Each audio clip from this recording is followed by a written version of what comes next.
مولانا یہ تحویل قبلہ کے بارے میں بھائی کا سوال یہ ہے کہ اس کی کیا حکمت تھی کہ پہلے مسلمان جب نبی کریم صلی اللہ علیہ وسلم مکہ مکرمہ کے اندر تھے تو بیت المقدس کی طرف رخ کر کے نمازیں پڑھتے تھے، تو جب مدینہ منورہ چلے گئے تو کچھ عرصے کے بعد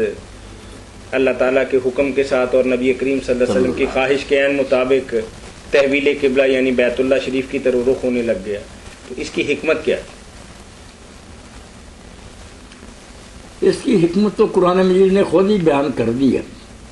سورہ بقرہ میں دوسرا پارہ شروع ہی ہوتا کہ ہم نے یہ قبلہ جس پر آپ کو کچھ مدت رکھا گیا اس لیے مقرر کیا تھا تاکہ ہم الگ الگ کر دیں کہ کون رسول کی پیروی کرتا اور کون منہ موڑ جاتا،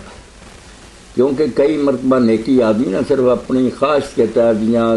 رواج کے تحت بھی کرتا جاتا ہے، یہ سمجھ کر نہیں کہ اللہ کا حکم ہے وہ چلا آ رہا تو باپ دادے سے کرتا یا عادی ہوتا اس کا۔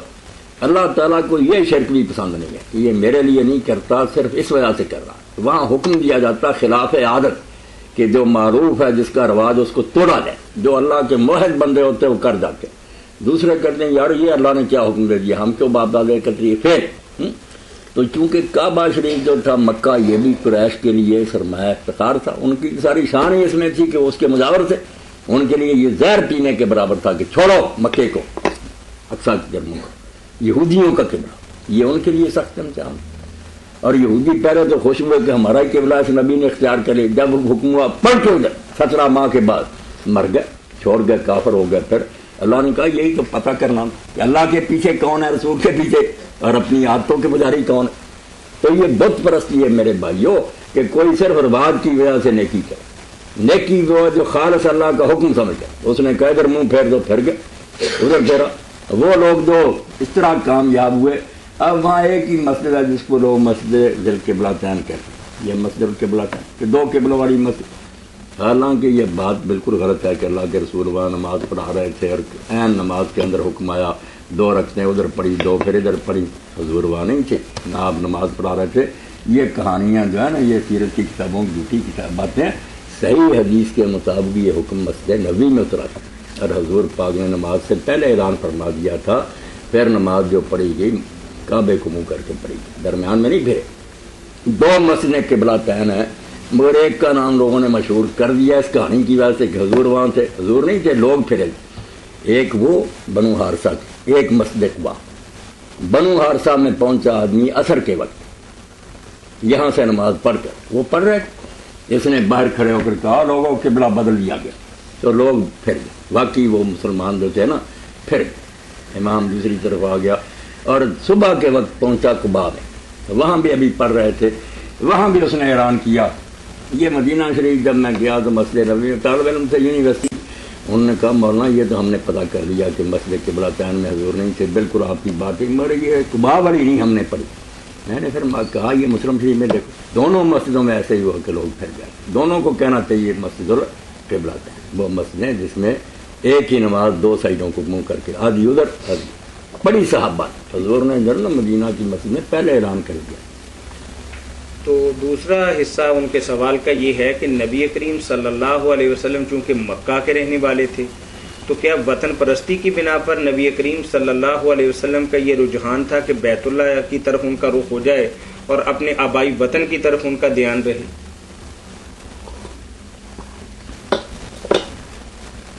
یہاں بھی کچھ باتیں سمجھنے کی ہے گہری، بہت مشکل ہے، علماء کو بھی نہیں پتا اور ان کے بغیر حل نہیں کہ اس طرح قبلہ کئی مرتبہ نہیں بدلا کہ پہلے آپ مکہ میں ادھر منہ کرتے تھے کھانے کعبے کی طرف، مدینہ آ کر پھر حکم ہو گیا اقصیٰ کی طرف، پھر حکم ہو گیا مکے کی طرف، یہ تو کئی مرتبہ قبلہ بدلنا۔ حالانکہ آپ دیکھتے ہیں جب بدلا گیا نا ایک ہی بار قیامت آ گئی، شور مچ گیا کہ یہ کیا ہے، یہ کیا کرتا نبی، اس کو حق کا پتہ نہیں، کبھی ادھر کبھی ادھر۔ تو پہلے بھی اگر ایسا ہوتا نا کہ مکے اور طرف منہ تھا مدینے آ کر بدل کر ادھر کیا جاتا تو اس وقت بھی جو 17 ماہ پہلے یہ بدلا گیا اس وقت بھی تو آئی مچی کہ آپ مکہ میں ادھر نماز پڑھتے ہیں، یہ کیا شروع، یہ بات سوچیں اور ماں کو کہیں تحقیق کرے ورنہ کام خراب ہے کہ کس طرح لوگ چپ کر رہے ہیں۔ اس وقت کوئی نہیں بولا، جب مسجد اقصیٰ سے منہ دوبارہ مکے کی پھر بولے نہیں، قبلے نہیں اس طرح بدلے بار بار، پہلے کوئی قبلہ نہیں تھا نہ مکہ میں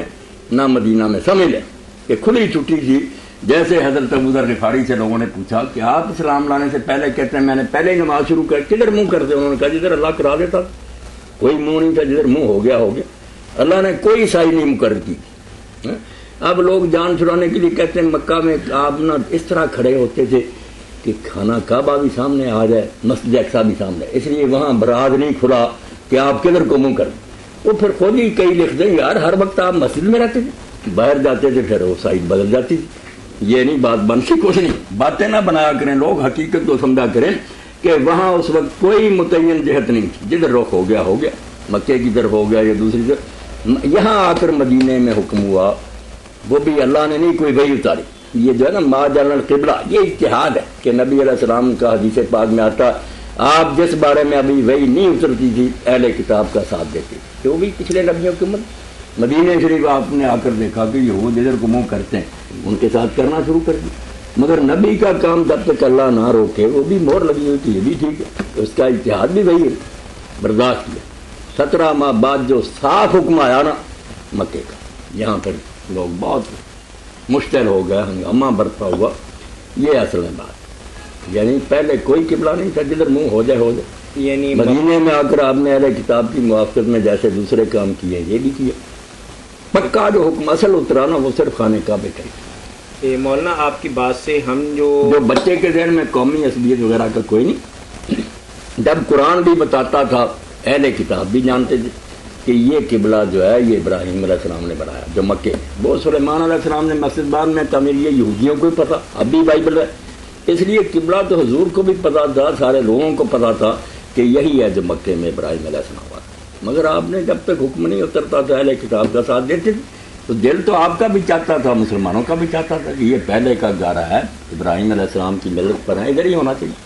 چلیں مولانا آپ کی بات کو تھوڑا سا سمیٹتے ہیں، آپ نے یہی فرمایا کہ 13 سالہ مکی دور کے اندر قبلے کا کوئی تعین نہیں تھا، جدھر رخ ہو جیسا کہ حضرت ابو ذر غفاری رضی اللہ تعالیٰ عنہ کے حوالے سے آپ نے بتایا کہ اللہ جس طرف رخ کر دیتے نماز پڑھ لیتے، تو مدینہ منورہ میں آ کر 17 ماہ تک بیت المقدس کی طرف چونکہ وہ یہود مدینہ پڑھتے تھے یا عبادت کرتے تھے، یہ بھی اجتہاد سے تھا، یہ قبلہ جو آپ نے ان کا ساتھ دیا نا، آپ کا اجتہاد تھا، مگر نبی کا اجتہاد بھی اللہ کو تسلیم، جو صاف حکم آیا نا وہی ہے جلی میں، وہ وہی ہے جب تک کا مکہ کی جلی۔ جزاکم اللہ خیر۔ مولانا نبی کریم صلی اللہ علیہ وسلم، اللہ تعالیٰ نے یہ بات بتانے کے لیے تیرے درمیان میں آ گئی کہ اللہ تعالیٰ کو کوئی خاص سمت محبوب نہیں ہے، یہ نہیں کہ سائڈ میں اللہ رہتا ادھر ہی ہے،